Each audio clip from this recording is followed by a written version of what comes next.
Salut, c'est Mourad de Super Artisan. Dans cette vidéo, j'ai envie de t'expliquer pourquoi ça ne sert à rien de passer un temps fou à surveiller ta concurrence tout le temps pour savoir où tu te positionnes.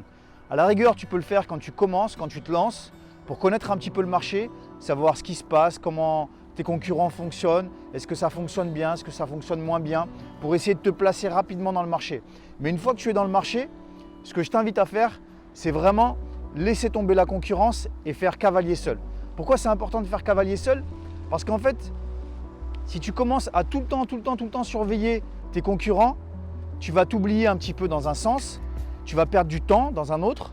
Et quand je dis t'oublier dans un sens, c'est savoir et c'est de comprendre ce qui t'anime, ce que tu as envie d'apporter au client de nouveau, si tu as envie de lui apporter plus de conseils que tes concurrents, si tu as envie de lui apporter un service en plus qui n'existe pas encore sur le marché.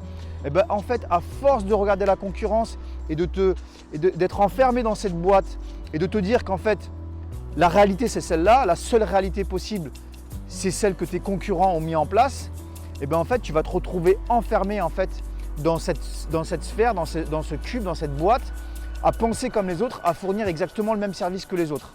Et ça, il faut que tu arrêtes de le faire. Et je vais te citer un exemple d'une marque très connue et en fait qui ne fait pas du tout comme ça, qui surveille pas ses concurrents, en tout cas qui les surveille pas sans arrêt et qui grâce à ça a réussi à se démarquer et à devenir la marque numéro 1. Et en fait cette marque-là, c'est Apple. Apple déjà par son nom s'est démarqué dès le début par rapport à la concurrence. Au tout début, quand Apple est arrivé sur le marché, il n'y avait que des marques. Il y avait, pour citer quelques exemples, il y avait l'IBM, TH, je ne me rappelle plus des noms, mais c'était XM123, des noms hyper compliqués, des noms de fusées, des noms d'avions, tu vois, des noms hyper compliqués à se rappeler. Et Apple est arrivé dans le marché avec ce nom, Apple, la pomme. Et du coup, facile à retenir, tu vois, une pomme, tout le monde sait ce que c'est. Même si en France, on n'était pas très anglophone à l'époque, Apple, en tout cas pour le monde entier, c'était hyper simple à retenir, plus facile en fait qu'une marque avec des initiales et des lettres et des chiffres, etc. Donc rien que dans son nom déjà, Apple avait tout compris. Et il a continué, Steve Jobs et la marque ont continué de le faire avec des trucs tout bêtes. Tu vois, tout le monde se prenait la tête à l'époque des téléphones portables, pendant le développement des téléphones portables, à faire toujours plus petit, toujours plus coloré.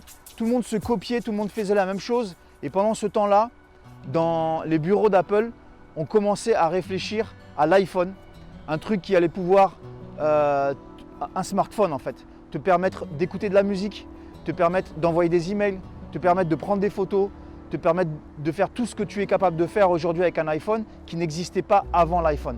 Donc tu vois, le fait d'éviter de se prendre la tête à surveiller ses concurrents a permis à Apple en fait d'aller beaucoup plus loin. Et c'est ce que je t'invite à faire, tu vois, à arrêter de surveiller ta concurrence sans arrêt, au niveau des prix, au niveau des manières de fonctionner et d'inventer ta propre manière de fonctionner.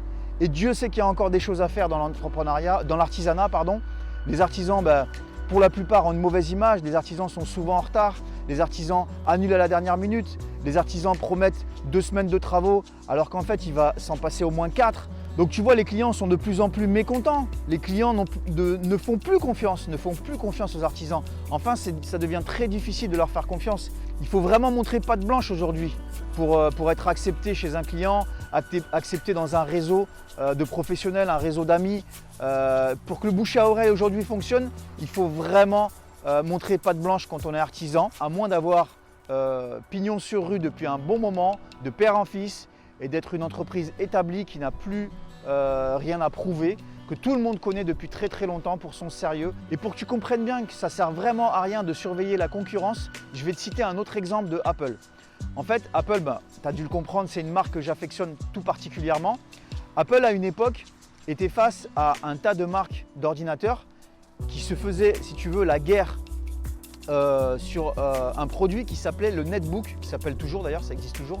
Le Netbook, en fait, c'est un ultra compact, un ordinateur ultra compact, et tout le monde en fait voulait avoir le sien. Et Apple, au lieu de rentrer dans cette course, a inventé l'iPad et en a vendu 2 millions d'exemplaires en seulement 2 semaines.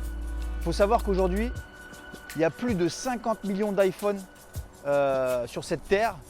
Et 2 millions d'iPhone et 2 millions d'iPad ont été vendus en seulement 2 semaines. Et du coup, Apple a créé son propre concept. C'est pas le netbook, c'est mieux que le netbook. C'est un écran, pas besoin de clavier, donc c'est encore plus léger, encore plus pratique à transporter. Donc on sait que les netbooks ont fait fureur chez les artisans. Tous les artisans pratiquement avaient ces petits netbooks, ces petits ordinateurs pour pouvoir faire leur devis pendant la pause repas, etc. Et à l'arrivée de l'iPad, forcément, tous les artisans ont acheté, en tout cas beaucoup d'artisans sont passés à l'iPad et ont compris que c'était encore mieux qu'un netbook. Donc ce que j'ai envie de te dire aujourd'hui, c'est arrête de surveiller la concurrence et fais comme Apple.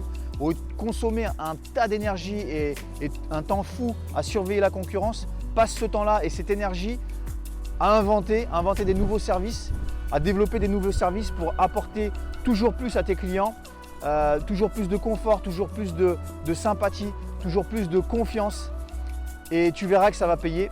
Donc si tout ce que tu viens d'entendre ça te plaît et tu as envie d'aller plus loin, je t'invite à t'abonner à ma liste email en cliquant sur le lien dans la description. Tu vas recevoir à partir de demain matin et tous les matins qui vont suivre à 9 h un mail rempli de motivation parce que je sais quand on est artisan, il faut être motivé tous les matins. Et je te dirai aussi dans ce mail s'il y a une nouvelle vidéo qui arrive ou plutôt un podcast. Sinon, je te mettrai un maximum de contenu dans ce mail pour te motiver de plus en plus à devenir un artisan. Non, un super artisan. Donc je te dis à très bientôt pour une prochaine vidéo ou à demain matin 9 h pour l'email quotidien. Ciao!